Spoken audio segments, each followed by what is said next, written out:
একটা সময় উইয়ার ঢিপি হয়ে গেছে। ছদ্মবেশ প্রতিযোগিতা যথেষ্ট কষ্টে।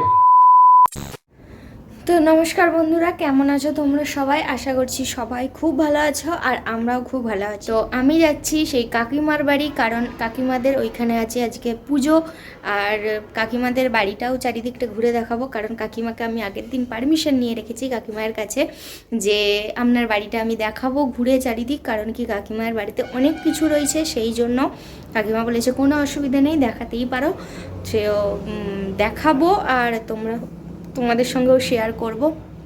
তো চলো আমি বেরিয়ে পড়ি, কারণ কাকিমা আমাকে ফোন করেছিল প্রায় 10:30টার সময়। আমি বলেছি এই বেরোচ্ছি, আবার এখন ফোন করেছে, এখন বাজছে 1টা, বলছে তুমি 10:30 থেকে 1টা বাজিয়ে দিলে আমাদের বাড়ি আসতে। আমি বলছি না না, আর লেট করব না। তো চলো এবার কাকিমাদের বাড়ি যাওয়া যাক। আর এই যে দেখো আমাদের সেই সামনের মন্দির, এখানেই দুর্গাপূজা হয়েছিল। আর এখানেই আর একটা কি পুজো আছে, এরপর হবে আর কি, মানে মাঘ ফাল্গুন, নাহলে ফাল্গুনের লাস্ট করে হবে আর কি। যাচ্ছি খুব তাড়াতাড়ি, কারণ আমি বুঝতেই পারছি কাকিমা গেলে আমাকে খুব বকাবকি করবে, খুব বলবে হ্যাঁ তোমাকে আমি 10:30টায় ডেকেছি, বলেছি চলে এসো আমাদের বাড়ি, আর তুমি এই 1:30টার সময় আমাদের বাড়ি আসছো। তো চলো দেখি। দেখো এই দিক দিয়ে হচ্ছে সেই পুজো, এইদিকে হচ্ছে পুজো আর এইদিকে হচ্ছে কাকিমার বাড়ি। আর এই চলে এসছি কাকিমায়ের বাড়ি, এই যে সামনে রাস্তাটা, দিয়ে সামনেই। এই গেটটা খোলা থাকে না সচরাচর, খোলা থাকে ওই দিকের গেটটা, মানে সামনের গেটটা। তো চলো দেখি।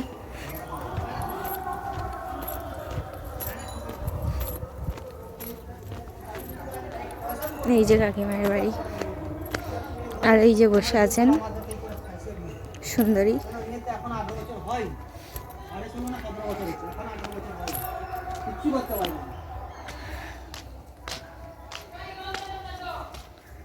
আর এই যে কাকিমা, 4বার ফোন হয়েছে আমাকে। আর এই যে দুজনে যাচ্ছি চারিদিকটা একটু দেখতে, বলেই তো ছিলাম। ও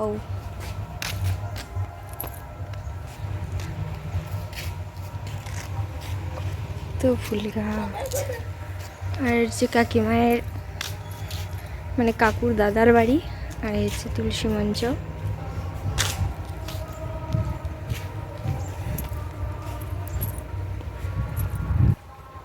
আর এটা হচ্ছে লক্ষ্মী নারায়ণ মন্দির, নারায়ণ মন্দির। আর এটা হচ্ছে কাকিমায়েদের শিব মন্দির। আর কাকিমা কি সুন্দর একটা জবা গাছ বসিয়েছে, দেখো খুব সুন্দর কালারটা। আর এই চারিপাশে প্রচুর গাছ, প্রচুর। আর এটা হচ্ছে মনসা মন্দির। তো আমি আর কাকিমা বেরিয়ে পড়েছি খেতে, আর বৌদিরা সবাই ওরা পেছু পেছু আসছে। ওরা ততক্ষণ আসুক আর আমরা যাই, ততক্ষণ গিয়ে দেখি ওখানে ঠাকুরের কেমন কীর্তন হচ্ছে।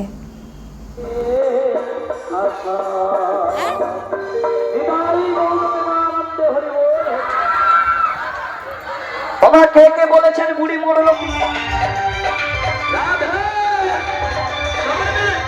হরি হরি এদিকে মহিলা কমিটি কি, মহিলা কমিটি কি?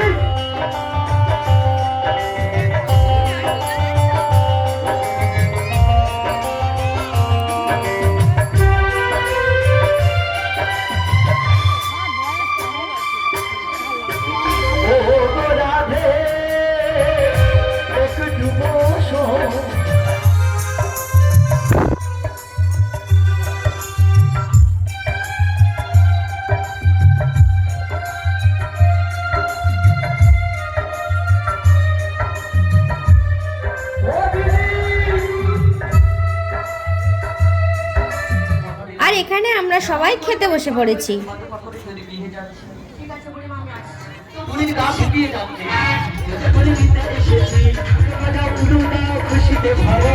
দিদি সত্যি পারো না, দিদি বলছে শুধু ভালোবাসা সকল করে, তাই না? এ টান আছো আমাকে যে ভালোবাসো, তো আমরা খাওয়া দাওয়া করে চলে এসেছি কাকিমাদের বাড়ি। এরপর এত সুন্দর তরকারি, খুব সুন্দর তরকারি হয়েছিল, ওই জন্য বরবাবুর জন্য কাকিমাকে বললাম যে একটু শুক্তো আর একটু ফুলকপির তরকারিটা আর একটু ডাল, তিনটে একটু একটু করে দিয়ে দিন। তো সেটা বৌদি আচার করছে। এরপর আমি যাব আর একবার কাকিমার কাছে যেয়ে আনতে যাব।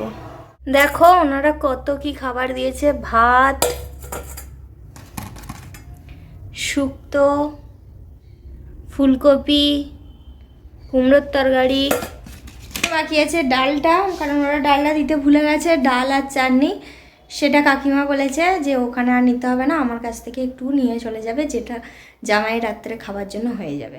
টিফিন থেকে ওইগুলো তো সব আমি আমার নিজের বাটিতে রেখে দিয়েছি, রাখার পরে টিফিনগুলো কাকিমাদের বাড়িতে দিয়ে আসি। চলো, এরপর আমি আর রিমঝিম দুজনে মিলে যাচ্ছি সেই মন্দির। খবর আমাদের কাছে আছে, আমরা আজকের এই ছদ্মবেশ প্রতিযোগিতায় বিচারক হিসেবে যাদেরকে পেয়েছি, আর এইখানে শুরু হয়ে গেছে যেমন খুশি তেমন সাজো প্রতিযোগিতা। এখনো সময় আছে, চেয়ারটা কি দুটো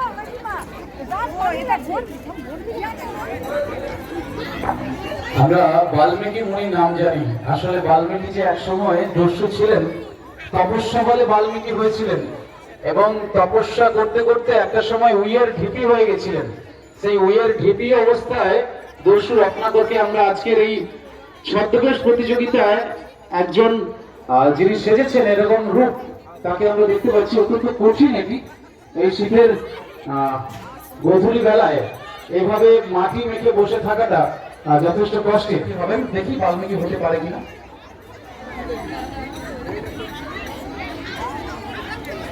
এখানে আর সম্ভবত নেই, একদম মাঠের ওই কোণে একদম আছে।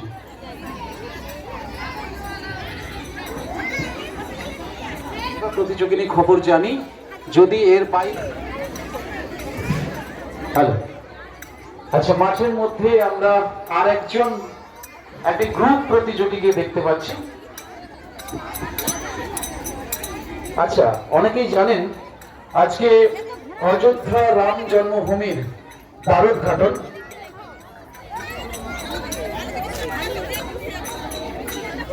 আর এখানে দেখতে পাবো বালক সংঘের মূল মঞ্চে ঠিক রাত্রি 8টায় কার কাছে কই মনের কথা সিরিয়ালের অনুসূয়া মহোদয়, আমরা তাদেরকে আজকের সংবর্ধনা সভায় সম্বোধিত করব। এছাড়াও আমরা যাদেরকে আহ্বান জানিয়েছি আজকের এই সংবর্ধনা সভায় সব দেখা শেষ হয়ে গেছে। এরপর আমি আর রিমঝিম বাড়ির দিকে হাঁটা দিচ্ছি, কারণ কি রিমঝিমের মা অনেকক্ষণ ধরে ফোন করছে, সেই জন্য। তো চলো আস্তে আস্তে বাড়ির দিকে যাওয়া যাক। যেভাবে আপামর জনসাধারণের সাহায্য সহযোগিতা আমরা পেয়েছি, আমরা অত্যন্ত আপ্লুত। আপনাদের আর্থিক সহযোগিতাটা বড় কথা না, যেভাবে পেরেছেন আমাদের সাহায্য করেছেন। তো আমি চলে এসেছি বাড়ি, কারণ অনেকটাই রাত হয়ে গেছে, ছাদে অনেক জামা কাপড় ছিল, সব কিছু ছিল, ওই জন্য চলে এলাম। এখন অনেক অনুষ্ঠান বাকি আছে, ওখানে আর থাকতে পারলাম না, কারণ কি প্রচণ্ড ঠান্ডা। আর ওটা তো পুরো মাঠ দেখলেই, আর এত পরিমাণে হাওয়া দিচ্ছে, আর ওখানে একদম থাকতে পারলাম না, ওই জন্য চলে এলাম বাড়ি। রাত্রেও অনুষ্ঠান আছে, কাকিমা অনেক করে বলেছে যেতে, কিন্তু মনে হচ্ছে আর যেতে পারবো না, কারণ এত ঠান্ডা লাগছে, আর যেতে পারবো না একদম মনে হচ্ছে।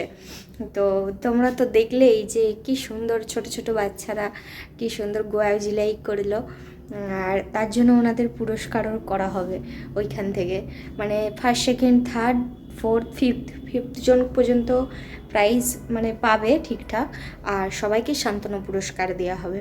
এই উদ্যোগটা খুব ভালো, কারণ কি যারা প্রতিযোগী আছে তারা তো তাদের নিজেদের মধ্যে চেষ্টা করেছে, সেই ক্ষেত্রে ফার্স্ট সেকেন্ড থার্ড মানে যারা খুব ভালো করবে শুধু তাদেরকেই দেওয়া হবে, বাদ বাকি আরও তো অনেক ছোটো ছোটো বাচ্চা ছিল, তাদেরও হয়তো মনে কষ্ট হতে পারে। ওই জন্যই ওনারা ওই উদ্যোগটা নিয়েছেন যে সবাইকেই দেওয়া হবে। এই জিনিসটা খুব ভালোই করেছেন, কারণ সবার মনে তো দুঃখ দেওয়াটা ঠিক নয়। সঙ্গে এটুকুই ছিল শেয়ার করার মতন। কমেন্ট করে জানিও কেমন লাগলো আজকের দিনের পুরো ব্লগটা। তো ভালো লাগলে like comment share and subscribe করতে একদম ভুলবে না। পাশে থাকা বেল আইকনটি অবশ্যই প্রেস করে দিও, যাতে এই চ্যানেলের প্রত্যেকটি ভিডিও তোমাদের কাছে সবার আগে পৌঁছে যায়। ভালো থেকো, সুস্থ থেকো, দেখা হবে নতুন আর একটা ভিডিওতে। ততক্ষণের জন্য টাটা।